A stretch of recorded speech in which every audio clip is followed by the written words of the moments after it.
Okay, and we are live from inside F2, and welcome back to the F2 show live debrief. Aisha is with me to reflect on another exciting, well, we say an exciting sprint race. It maybe wasn't quite what we're used to seeing in Formula 2 in terms of Formula 2's high standards, was it, Aisha? But yeah, an important race nonetheless. Yes, very entertaining as how Formula 2 used to be, knowing how unpredictable the series is. But it was a brilliant win. It was beautiful, amazing, spectacular, show stopping, wonderful. Never been done before for Marcus Armstrong, taking it as a big fan for Marcus again. I mean, this is like his second win of the season after Imola, which is wonderful. Even though there's not a lot of things that's been going on in the race, but it's still very entertaining and it's still amazing to all of us. Yeah.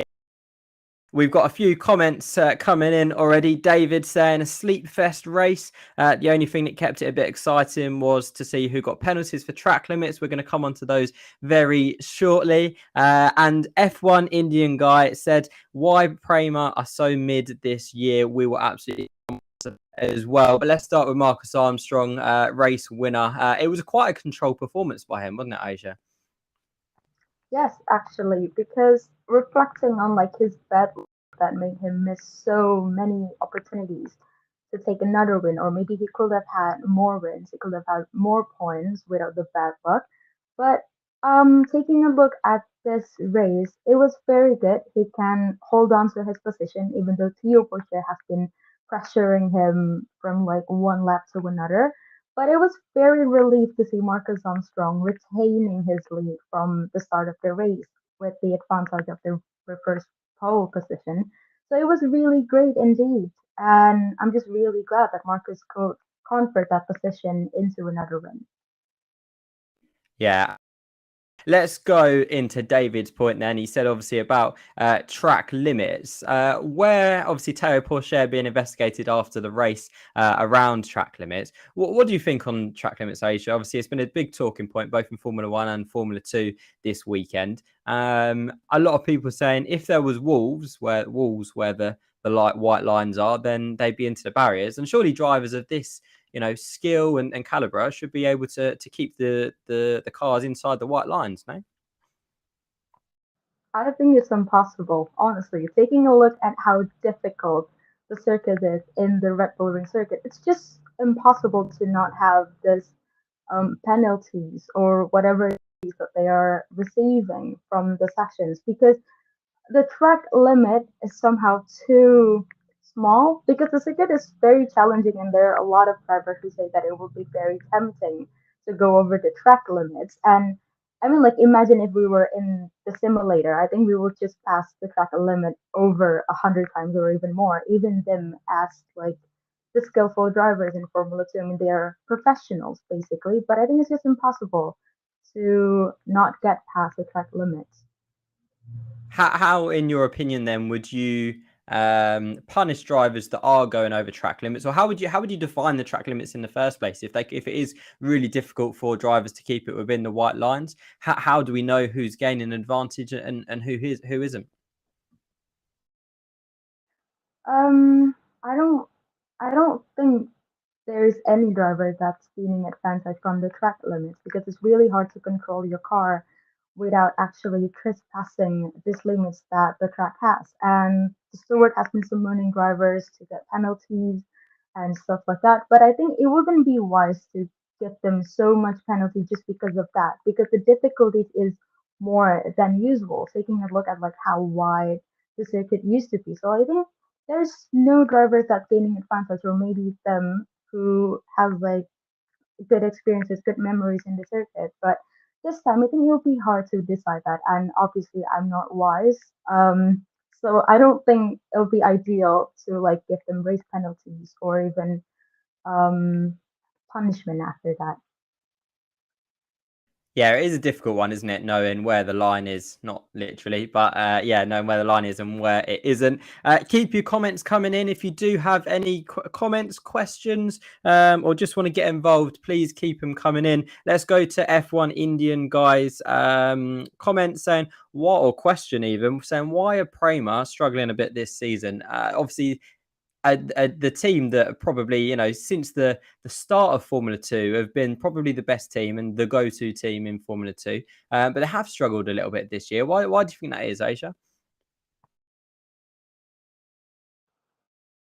All of us have been asking the same question, like why Prema has been struggling so much this season, because they usually dominate and usually all of the drivers from Prema always wins out the battle and they always come out on top as the driver champion. But this time, well, Drew Hogger has been doing great job over the season, and Hogger, I mean, I think we have to give him a little break because obviously he's still a rookie. He's still learning how to adapt to this Formula 2 machinery, despite winning the FIA Formula 3 champion title last year.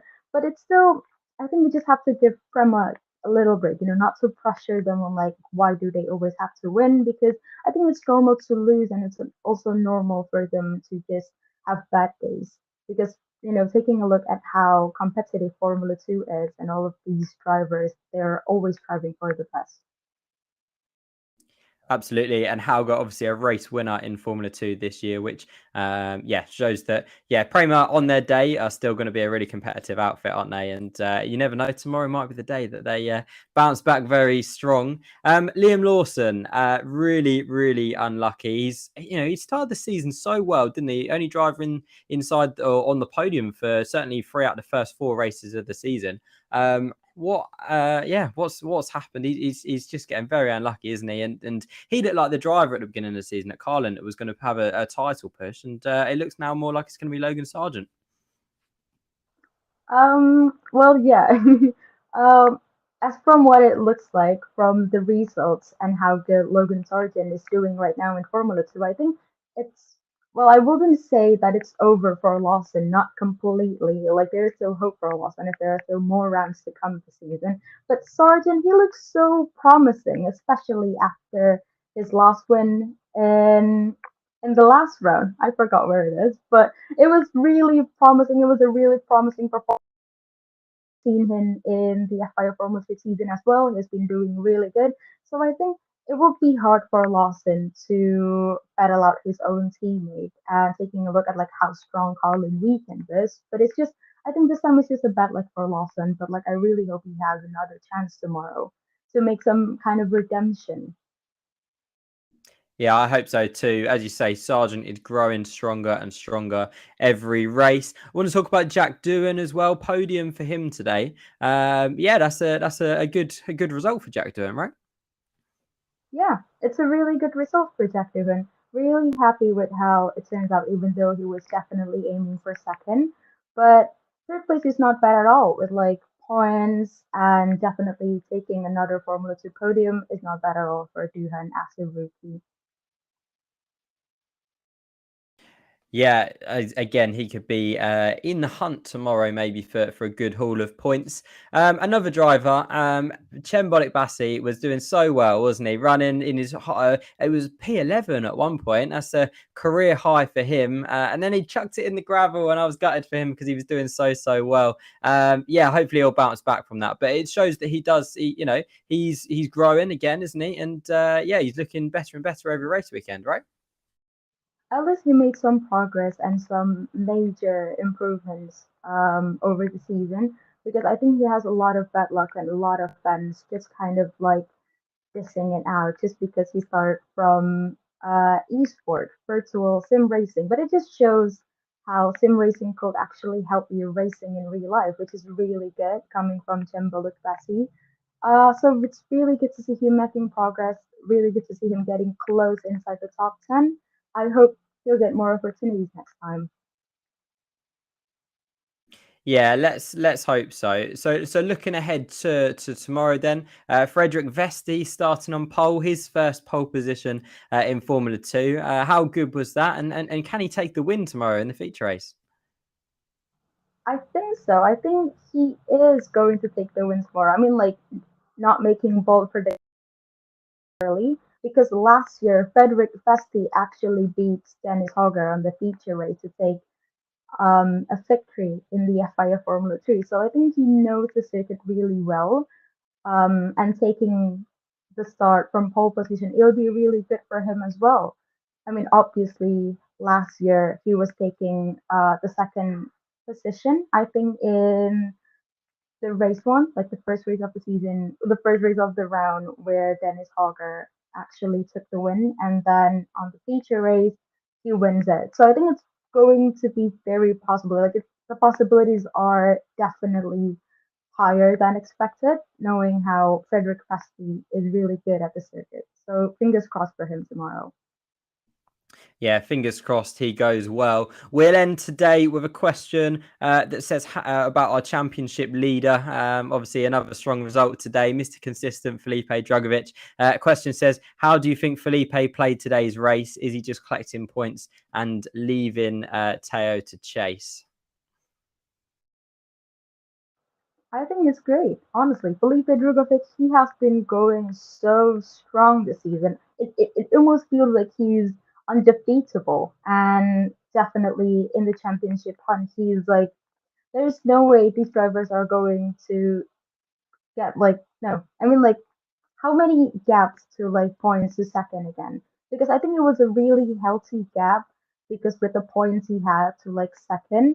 So it's really strong from him. Obviously, he was definitely aiming for podiums or even a higher place, but fourth is awesome from Felipe Drugovich. He doesn't really want to miss out those points, and it's just really great seeing from Felipe Drugovich.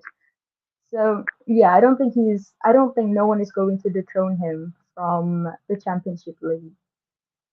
Yeah, the gap is about 600 points or something ridiculous. So it's going to be difficult to close, but I'm sure Teo Porcher will give it a good go tomorrow. That is it, really. That has been a fascinating conversation, but we're going to wrap it up there. Aisha, thank you for joining us, as always. Keep an eye out for our live stream tomorrow after the feature race. We're going live again to discuss all of the action. But from me, Fraser Ford, and all of us here at Inside F2, we'll see you next time.